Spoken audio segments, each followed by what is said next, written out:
Today, the Bahamas votes in an election that could break a political curse. No Bahamian prime minister has won re-election since 1997, and voters have made a habit of throwing governments out. PLP, FNM, PLP, FNM. The country keeps swinging back and forth, giving one party a landslide and then handing the other party a landslide a few years later. But this time, Prime Minister Philip Davis called an early election, betting that he can beat the pattern and win a second term. Standing in his way is a rebuilt opposition, a third party movement trying to break through, and a former prime minister running against his old party. So is the Bahamas about to give its government another chance, or is the political pendulum about to swing back again? Welcome back to This Week in Elections, where I break down elections in the US and around the world. And today we're heading to the Bahamas for a general election that may be small in size, but is one of the most interesting political storylines of the year. This is a real test of whether the government can survive, whether the opposition has recovered from 2021 election, and whether small parties can shake up a system built around the PLP and the FNM. So first, how do elections actually work in the Bahamas? The Bahamas uses a parliamentary system, similar to the UK and Canada, as it is also a member of the Commonwealth of Nations. Voters are not directly voting for our prime minister, they instead vote for members of the House of Assembly, and whichever party wins a majority forms the government. This year, all 41 seats are up for election, meaning a party needs 21 seats to secure a majority. This is a change from 2021 because a boundary review expanded the House from 39 seats to 41 seats. And that matters because the 2026 map is not exactly the same as the 2021 map. It also matters because the Bahamas uses a first past the post voting system, which means the results can get pretty dramatic. First past the post is that whoever has the highest amount of votes wins. You don't have to have a 50% majority like you do in some US states.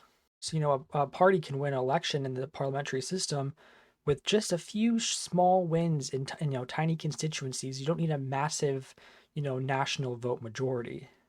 And that's exactly what happened in 2021. The Progressive Liberal Party, or PLP, won around 53% of the vote, but that turned into 32 out of 39 seats. The Free National Movement, or FNM, won around 36% of the vote, but collapsed to just 7 seats. And the Coalition of Independents won more than 6% of the vote, but because their support was so spread out, they won 0 seats. So while smaller parties and independents do exist in the Bahamas, the system heavily favors the PLP and FNM parties.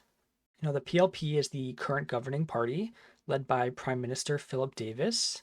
Ideologically, it is usually seen as the more center-left party in the Bahamian politics, although labels do not perfectly match it to, American politics. The PLP is not some, far left socialist party. It's more of a center left, socially progressive, but a big tent governing party. Historically, it's tied to majority rule and national development. And, in modern elections, its message usually focuses on development, public investment, healthcare, housing, workers, and making the economy better for ordinary Bahamians. For 2026, the PLP's platform is called Blueprint for Progress, and the message is basically that they inherited a difficult situation, started making progress, and now need another term to finish the job. They're talking about healthcare, housing, worker protections, digital government, agriculture, immigration enforcement, and development across the Family Islands. The PLP's pitch is not really we need a revolution, it's stay the course because our work is not yet finished. The FNM, on the other hand, is led by Michael Pintard. He is the main opposition party leader, and the FNM is generally more center-right party in Bahamian politics. Again, that does not mean it perfectly lines up with, Republicans in the United States, but in Bahamian terms, the FNM tends to be more associated with, businesses, tax relief, accountability, anti-corruption, crime, immigration enforcement, and economic management. Their 2026 manifesto is called We Work for You, and their message is aimed at voters who feel like life is too expensive and the current government is not delivering fast enough. The FNM is promising things like removing VAT taxes from everyday essentials, medical costs, and school supplies, building at least 5,000 more homes, hiring more local doctors and nurses, improving public safety, and implementing stronger transparency laws. So you have the PLP on one hand who are saying they need more time to implement their changes, and you have the FNM as the opposition saying, it's already been 5 years, they haven't delivered, and your life is still too expensive. And that's the core contrast between the two parties. The PLP wants voters to judge them on progress and stability, while the FNM wants voters to judge the government whether their daily lives really do feel better these last 5 years. And then I also have to mention the Coalition of Independence, or COI. They are harder to place in a normal right-left spectrum, but the COI is more of an anti-establishment, Bahamians first populist movement. Their argument is that the PLP and FNM have both failed, and that the country needs to break out of the same two-party system. They talk a lot about sovereignty, immigration, crime, healthcare, education, and giving Bahamians more control over their country and economy. So the COI is not really running as a normal left-wing or right-wing party. Their message is that the system is broken, the same two parties keep taking turns in power, and regular Bahamians need something different in office. And are they likely to win government? No, 99% not. No prime minister of an independent Bahamas has ever come from a third party. And the electoral system, the first past the post, it makes it very difficult for that to happen. But they could matter because, as I said, in a first past the post system, a third party does not need a ton of a percent of the vote to win seats.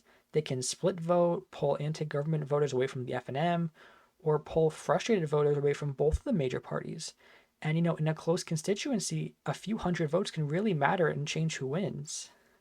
And a reason why this election is so interesting is because the Bahamas has developed a brutal anti-incumbent pattern. In 2017, the FNM won a massive landslide, and then in 2021, the PLP turned around and won a massive landslide of its own. So the big question is in 2026 whether Prime Minister Philip Davis can actually survive and break that curse. If the PLP wins again, it's not a normal re-election. It means Davis did something recent Bahamian governments have failed to do, which is win a second straight term. But that might be difficult for them. The PLP's 2021 landslide happened at a very specific moment in time. The FNM government under Hubert Minnis was dealing with COVID, economic pain, and lots of voter frustration. Turnout was also incredibly low by Bahamian standards. So you could look at 2021 as a huge PLP victory, but at another way to look at it is that it was a huge anti-FNM backlash. And those are not always, the same thing. If voters in 2021 were mostly voting against the FNM, and the PLP may have a harder time holding that coalition together now that they're the ones in power. And that's kind of why Davis calling the election early was such a big move. The election was not due until later in the year, but Davis dissolved Parliament and set the election for today. When a prime minister calls an early election, it usually means that they think this is the best moment they're going to get all year. Maybe Davis thinks the economy is in a decent enough place, or that the opposition is not fully ready, or maybe he just wants to get to the voters before they become even more frustrated over the cost of living. Either way, this is a major gamble because once you call that early election, you have to really own the result. And we saw a very similar thing in Antigua where Prime Minister Gaston Brown of the ABLP party called that early election and managed to win a huge, huge landslide, which is another Caribbean country. So, we'll see if something similar can happen in the Bahamas. And the timing also matters because affordability is one, like I said, is one of the major issues of this campaign. And the government recently removed VAT from unprepared grocery items, which presents itself as a relief for households dealing with high living costs. But that also shows how central the cost of living issue has become in the Bahamas. If the voters feel relief is starting to come in, that may help with the PLP's argument. But if the voters feel that the prices are still too high and daily life is still too expensive, that gives the FNM and COI a very clear opening. The other big issues in this election are crime, immigration, housing, healthcare, public services, and government transparency. And these are just everyday issues. Can people afford groceries? Do they feel safe in their communities? Can young people afford homes? Is the healthcare system working? Does the government feel honest and competent? That's likely where this election is going to be won or lost. There's also been some scrutiny around this election administration. Opposition leader Michael Pintard raised concerns about the voter register, and both US and AOS observers are expected. I would not overstate this because observers do not automatically mean, an election is illegitimate, but it does add another layer to the race. This is an early election in a competitive political environment with extra attention on how the vote is run. But the spiciest bit of information in this election is Hubert Minnis. Minnis was the FNM prime minister from 2017 to 2021, and he led the party to a huge victory in 2017, but then also led it to its collapse in 2021. After that defeat, Michael Pintard became the leader of the FNM. And Minnis actually later challenged Pintard to get leadership back, but Pintard did survive that vote. But now Minnis is running as an independent in Killarney, the seat which he previously represented. And, this is really interesting because this is a former prime minister running against a party he used to lead in. And if Minnis wins, it would be pretty embarrassing for the FNM leadership and shows that Minnis still has a personal base in the Bahamas. And if he loses, it shows that the FNM has moved on from the Minnis era. Either way, it creates a problem for the opposition. The FNM wants to look like a united government in waiting, but when your former prime minister is running against you as an independent, that can make the unity argument a lot harder. So when the results start coming in tonight, the first thing to watch is whether the PLP can hold its majority. The PLP won 32 seats last time, so they can lose a lot and still survive, but if they fall below 21, the pendulum has fully swung back. If the PLP only loses a few seats, that is a major win for Davis.